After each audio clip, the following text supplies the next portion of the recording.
Rapaziada, o Wesley fez sua estreia ontem pela seleção brasileira e jogou demais, hein?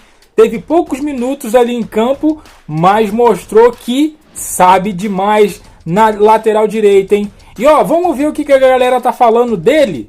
Vamos ver o que repercutiu aí do Wesley. Simbora! Estreia pela seleção brasileira. Anula Luiz Dias, atacante colombiano do Liverpool da Inglaterra, e em apenas 10 minutos foi o líder em desarmes e duelos ganhos do Brasil pela seleção brasileira. Esse moleque é bizarro. E nação já pode se despedindo do cria, que no meio do ano ele sai para um gigante europeu. Ele vai escolher onde jogar, se no Real Madrid, no Barcelona, no Liverpool, no Bayern de Munique ou outro. Ele vai escolher. Em apenas 10 minutos pela seleção, Wesley colocou o atacante titular do Liverpool, Luiz Dias, no bolso. O cara não conseguiu passar nenhuma vez pelo Wesley. E ainda quando o Wesley atacava, Luiz Dias não conseguia acompanhar na corrida. Em 80 minutos de jogo, nem Guilherme Arana, lateral esquerdo do Átomo Mineiro, e nem Wanderson, lateral direito do Mônaco, não passaram do meio de campo, e o Wesley, em 10 minutos, foi 3 vezes na linha de fundo e fez um ataque pelo meio. Nós temos 2 jogos muito interessantes, que é o da Colômbia, que já aconteceu ontem, e o próximo, que é contra a Argentina. O Brasil está na 2ª colocação, pulou para a 2ª colocação, então uma vitória importantíssima da seleção brasileira ontem, e uma atuação que os 10 primeiros minutos ela foi marcada por um ímpeto físico, domínio de bola absurdo da seleção brasileira, 1-2, triangulação, jogadas em profundidade, realmente tirando ali os espaços de atuação da Colômbia. O Brasil começou tão bem que inclusive tivemos um pênalti legítimo marcado ao nosso favor e posteriormente convertido. Brasil 1-0 na ilustração e no retrato do que parecia ser um jogo perfeito.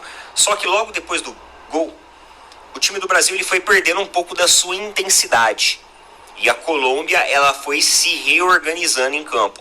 Conseguiu ajustar sua marcação no meio campo, conseguiu melhorar os espaços pelas pontas, conseguiu projetar algumas jogadas também interessantes. E na hora que o Gerson ele tem que ser substituído para a entrada do Joelinton, o Brasil ele perde a sua espinha dorsal da sua marcação. Parece que é um efeito dominó na marcação da seleção brasileira, porque toda a marcação da seleção brasileira começa a se perder. A marcação pelas pontas, a marcação no centro, o sistema defensivo começa a dar bobeira toda hora, com umas bolas assim, sabe, afobadas, uma saída de bola tenebrosa, horrível. O Brasil, sabe, deixando espaço para que a Colômbia pressione. Então, realmente, a equipe se desorganiza muito.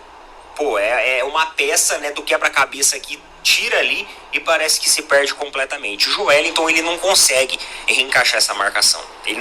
Os jogadores, o sistema do Brasil, ele não consegue encontrar novamente.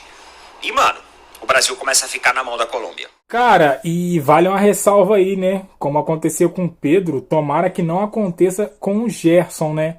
Ir pra seleção, se machucar e ficar esse tempo todo aí parado como o Pedro ficou, né? Vamos ficar na torcida para que não aconteça isso. Gerson, como o Neto mencionou aí, é a espinha dorsal não só do Flamengo, hein? Mas da seleção também. Com perigo, até que sai o gol da Colômbia e a Colômbia empata o jogo. No segundo tempo, o Brasil ele volta com correções. Isso até me surpreendeu, porque o Dorival ele conseguiu fazer o ajuste da marcação. No segundo tempo, o Brasil voltou com uma marcação melhor e, além disso, as substituições que ele foi fazendo, elas foram evoluindo taticamente a equipe. Consequentemente, a Colômbia ela perdeu aquele espaço no meio campo que ela tinha e a Colômbia começou a depender muito de faltinhas, né? Era toda hora ali o Richard Rios fazendo uma faltinha para parar os jogadores da seleção brasileira. Eu acho que um dos grandes destaques da partida com certeza foi a entrada do Wesley. Fazia muito tempo que eu não vi um lateral direito de seleção brasileira atuando na profundidade da forma como ele atuou. Então entrou muito bem, em poucos minutos ele colocou fogo na partida. Isso fez com que o Brasil tivesse mais repertório, tanto pelo centro, tanto pela direita, tanto pela esquerda. Até que em um momento do jogo aparece aquele que sempre deve aparecer, que é o Vinícius Júnior. O Vinícius Júnior, ele é um jogador grande demais para ser coadjuvante, ele tem que ser protagonista. E aí, finalmente ele aparece ali numa boa jogada individual com um bom chute, que desvia, né? Tem um leve desvio ali e faz o gol, colocando o Brasil à frente da Colômbia. Em uma partida que basicamente já estava dominada pelo Brasil. O Brasil era mais agudo, tinha mais ímpeto, tinha mais vontade, tinha mais controle de bola. Eu acho que a vitória da seleção brasileira, ela é muito, muito, muito merecida. Tem muito que evoluir? Tem muito que evoluir.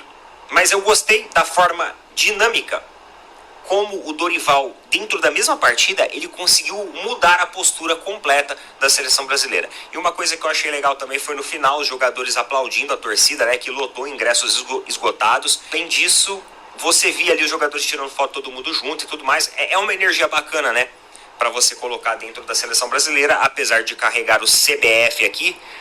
A gente sempre torce pelo Brasil, a gente sempre torce pelos jogadores que estão lá. Esperamos que essa evolução ela comece agora e não pare, né? E ela continue cada vez mais. O próximo desafio contra a Argentina, mais um grande desafio, é a seleção atual campeã do mundo. Então vai ser um jogo muito interessante para a gente ver, colocar a régua de onde a gente está, o que precisa melhorar, quais ajustes precisam ser feitos. Óbvio que num jogo contra a Argentina, a responsabilidade ela aumenta, mas a gente vai estar torcendo para que o Brasil consiga uma boa atuação, até porque vai ser lá também, né? Então vai ser bom a gente ter o gostinho de ganhar dos argentinos lá no Monumental. Galera, contra a Argentina o buraco é mais embaixo, né? A Argentina é mais time do que a Colômbia, né? Mas esse canal aqui que vos fala é um canal flamenguista, vamos falar, né? Para variar, três jogadores aí, 2 atuais e um cria, foram mencionados aí pelo Neto, né? Neto que dá os seus comentários muito coerentes, né? Então, falando aí do Gerson, o Gerson que saiu e a seleção deu uma desequilibrada, como eu falei no meio do vídeo. Tomara que não seja nada grave aí com o Gerson, tomara que ele fique bem, principalmente para o Flamengo, né, que paga o salário dele em dia, por sinal, né, tá nessa renovação aí com o Gerson, né, tomara que o pai do Gerson tome juízo na cachola. E o Wesley, cara, ele com certeza tá vivendo um sonho, né, vestir a camisa do Flamengo, agora vestir a camisa da seleção. Tenho certeza que qualquer jogador brasileiro tem o desejo de vestir essa camisa. E, cara, uma pena mesmo, bom pra ele, lógico, pena pra gente, torcedor, que ele vai embora no meio do ano, cara. Uma pena mesmo, um lateral que evoluiu muito e tenho certeza que lá na Europa vai evoluir demais da conta e vai ser um dos melhores. Com certeza vai ser um dos melhores. Deixa aqui o seu comentário sobre a atuação do Brasil, a seleção brasileira contra a Colômbia. E mais do que isso, você gostou da atuação do Wesley? Deixa aqui no comentário também, deixa aquele like, se inscreva, compartilha. Eu fico por aqui, até a próxima. Valeu!